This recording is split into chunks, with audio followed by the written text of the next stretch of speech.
dikkati naa ana ku doon laaj aatu turbine yéen kaay ne ma man aatoo réer ma ne ko xanaa aatu mu Cees yéen kaay bi dee média bi ne ma bu dee Idrissa Seck mel ni day feeñ na ma nga feeñee nag ci kër président Macky Sall ñu lëkkaloo nag def seen alliance mburoog soow turbine ne ma boobule alliance nag mburoog soow ma moo daal di fuur yéen kaay bi dee média bi ne ma du caakiri de boole naan ba boole tuur mukk lii mburoog soow la ndax aatu mama mën nga seppi mburu mi teg fee jël sa soow nu ganix naan yéen kaay bi dee média bi ne ma dafa mel ni moo am de moom mburu ci boppam moo daal di génnee boppam ca poñ seba pour mu leer yéen kaay bi dee média bi ne ma diggante Idrissa Seck ak président Macky Sall dafa neexatul waaw kay ab fossé la xam nga nasaraan li muy wax ab fossé moo daal di nag am seen diggante ñoom ñaar ñii lëkkaloo la woon alliance seen diggante Idrissa Seck nag boo moytul mu daal di génn boobule alliance ndax nag Idi daf te gisoon boppam defoon deal bu yees ak président Macky Sall ñu joxoon ko conseil économique ak environnemental moom Seck sa nginaar di doxal tribune yéen kaay ne ma waaye nitu Thiès bi xëy suba nag gis ay ambition daal ñu daal di koy laal mu mel ni Idrissa Seck ab ngëm-ngëmam tan koo coof daal di ne cas ambition ma yëkkati président Macky Sall ne ko foo jagat tegile ambition jëm Idi naan kon maa ngay dem de maa nga jëm ca présidentielle 2024 ba te kenn du ma tëye président Macky Sall nag xam ngeen ni ku laal 2024 laal ko tribune ne ma moo taxit liy tas sëy ba wala it maye baat moom bu ci amagul jàppaleen ni Seck nitub Thiès fay na ndax président Macky Sall dina ko jëlam déet mooy laaj ba de ndax fay googee ci coowal mandat la bàyyeekoo de te xam ngeen ni nag way wi këpp gàlla dee su ko way ci tefes mandat gi dafa am foo xam ne dañ ko fay bañee Idrissa Seck nag bëgg a wut bu njëkk bur boppam président Macky Sall ay gaayam ne ko ñetteel bi lan lay wutal ci réew mi léegi nit fat la ba yàgg ngay teg bët ci néegam nga xam ne fa la fatee fu ngeen di mujjee génnee fa yàllaahu Sud Quotidien na ma classe politique bi de saa si tembe dañoo nag daal di xaajaloo ci décret bi nga xam ne daal dina yéex a génn war a nag fixé élection présidentielle yi kañ lay am waaye itam révision exceptionnelle yu liste électorale bi Déthié Faye coordonnateur pôle non aligné ni lii de mooy ñu lay jiiñ far ngay seeñu moom ministre de l'intérieur Antoine Félix Diome dañ leen jiiñ ne leen boo moytul day am nay luubal yuñ ci am Antoine génn nay révision exceptionnelle mooy am te révision exceptionnelle boobee waxuñu date waxuñu lenn Benoît Sambou mi yor élection APR ak Benno Bokk Yaakaar ne mani la président de la République est-ce que dañ koo tënk ci lenn ngir mu leeral leen fi mbir mi tollu lenn te it na ngeen nangu ne révision exceptionnelle dafa gën de ak fi mbir yi tollu critique yéene kaay ne coow li bariwu ko de gaa yi la ñuy laaj yomb na kañ la élection présidentielle ñu koy tëgg ci mim réew yéene kaay bi ne desal ak man am na ci fukki ministre yoo xam ne yu président Macky Sall la gannaaw Covid 19 bi dañ leen testé ñu positif ndax nag alalu askan wi nga xam ni moom la ñu waroon xeexe mbas mi moom la ñu daal di luubal Cour des comptes jàpp leen ni leen niip boobaak léegi moom président Macky Sall nekk ci naxasaale goo xam ne maar day taali kenn jàpp leen kenn toppewu leen dara moo taxit am na ci député yoo xam ne daal dinañuy sàkku seenub atte ci haute cour de justice libération yéen kaay mel ni ku naan maan ku jëlub kurpañ jëmale sa gémmiñ daa bëgg nga jaal yéen kaay bi ne ma moo taxit diggante Ousmane Sonko ak Mame Mbaye Niang day saa boo xëyee muy gën a metti Les Échos yéen kaay ne ma parquet bi ci boppam moo gën a dugal saa si tembe Ousmane Sonko libération yéen kaay ne ma gannaaw diffamation bi ministère public bi nag daal dinay toppee Ousmane Sonko injure waaye tam faux et usage de faux source aane ma kaay maa lay nitili bi les dossier moom maa ko téye sama loxo tey jii la Ousmane Sonko war a dem wuy ji atteem boo xam ne dox na diggam ak Mame Mbaye Niang yéen kaay bi ne ma ñetti chef d'accusation yi la fa Ousmane Sonko di fekk daañu ko toppee diffamation ngir li mu wax ne Mame Mbaye Niang rapport IGE da ko épinglé Ousmane Sonko ña nga koy toppee injure ci li mu ne ministre bi waxul dëgg su ne benn rapport épinglé wu ko source aane ma moom jiital Pastef it ña ngi koy toppee ci wàllum faux document administratif faux rapport bu IGE boo xam ni moom la Ousmane Sonko jëfandikoo te yéen kaay bi naan maan loo lépp article yi ci boppam ñoo ko daal di punir 137 248 258 261 ak 262 bu code pénal libération yéen kaay naan maan waaye yeewi askan wi day ña ngay artu ña nga naan Ousmane Sonko mani la ak lu mën a xew su ngeen ko bëggee nal ni ngeen nee noon ngeen koy defee opposition bi jàpp leen ni Sénégal moom opposition dootu fi amati te ci faal ci source a naan dañuy résister ay dëmbooj naan kon Ousmane la ñu yeb de ana rapport Cour des comptes bi ñi mu jàppoon l'observateur mel ni ku naan ñi ngi xeeb xal mu lakk daay Ousmane Sonko nag ay jafe-jafe mbaadu fii lay tàmbalee Walf Quotidien naan kon en tout cas procès à haut risque la ndax tension bu rëy moo am cité kër góor gi kër Ousmane Sonko nag ñu wër ko ndomb ay char anti émeute wër ko ñamu ànd it solu geetaru pare ngir xeex seen projet bii Walf naan maan ëllëgu Ousmane ngay lëndëm de l'évidence yéene kaay ne ma procès à haut risque lañ fi gis laas yéene kaay ne ma buñ ko condamné ci lii Ousmane Sonko day mën naa bañ a nekk candidat 2024 leader Yewwi Askan Wi naan xalaat ni Ousmane mën nañ koo jàpp wala ñu daanee ko lenn wala tere koo bokk ci présidentielle yi day xalaatub dafa Les Échos yéene kaay naan man en tout cas parquet bi moom diisal na dossier bi moom Ousmane Sonko di radicalisé wu gonflé ndaw yi naan leen ña naan leen bu leen génn xeex ñooñee ñooy toog naan cell waxtu woo xam ne ña ngi leen di jël di tàbbal ci kaso bi waxtu wa nga xam ne ña ngi leen di faat fii ci Sénégal waxtu woowu ña naan bu leen xeex anañu woon Abdoul Mbow ci yéene kaay bi naan président de la République Macky Sall na jël ay matukaayam wooteeb violence ci réew mi lañ dul nangu Tribune yéene kaay jox kàddu Moussa Sarr président bu mouvement éthique yéene kaay bi naan Ousmane la mu war a xam mooy lu mu wax dañuy suul violence moom ak fitna te su ko nangu ko yee ci réew mi lu mu wax ngir yee ko daañu wax ngir suul ko moom leader politique ca Thiès Nord ne saa si tembe day taxaw askan wi ci jafe-jafe yu métti yi nga xam ne ñu ngi koy dund ci réewum Sénégal lii mooy priorité bi waaye woo nit ñi ci xeex te su ko nangu nay leer l'enquête quotidien ne saa si tembe day langu politique gi mooy bëx-bëxi Maawa Diouf ne képp koo xam ni parce que yéen dugal nag Sénégal ci kaaw daañu jàmmaarloo ak yow boobu day député yu opposition bi seen tal lenn la moom moo di nag ña nga xam ne ñoo sàcc alalu askan wi ci Covid bi ñu daal di koy gox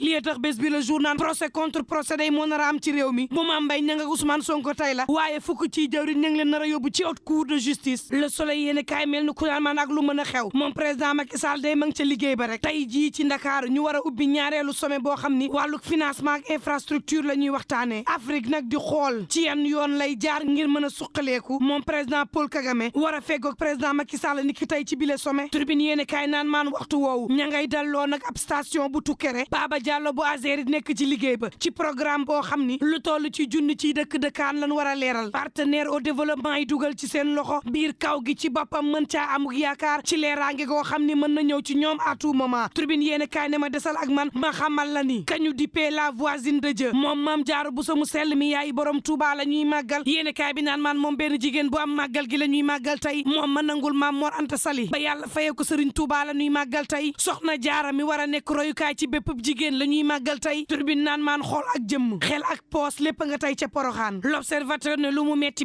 bu leen fàtte ni location bi mi ngi ci yoon bu wàññeeku conseil constitutionnel daal dinay tontu premier ministre saa si tembe nag ay décret war a wàcc ngir wàññi ko Tribune yéen kaay ne ma tës baa ngi ak man ak réerum Imam Tall mi nga xam ne mooy jiite juma Daaru Salaam 2 ca quartier bu nekk ca Grand Yoff Imam Tall ne ñu téléphone am ñi ngi ko mujjee localisé ca Grand Yoff googee boobaak léegi France daal di xidéem ay fan gisuñu ko gars yi nag jàpp ne réeram googee lees waxu lang ca L'Observateur naan maan du réew mi nee naa leen dafa dëgg liggéeyu jàmbur nee naa leen fan yee passé benn menuisier ak benn jàngalekat ñoo jàpp benn xale bu góor bu am fukki at di ko sàkku yoo xam ni maar day taali ci benn l'école saa bu nit ñi génne ñu jàpp xale bi di ko awantoo maam ja ne xale bi day ñaan nii lañ ko doon def metti na ànd naag violence mbiru baar la yàq nañ xale bi yaxeet ba maar day taali ak lu mën a am mbokk yi ñu gën a bàyyi xel xale yi te di ñaan jàmm te yendoog jàmm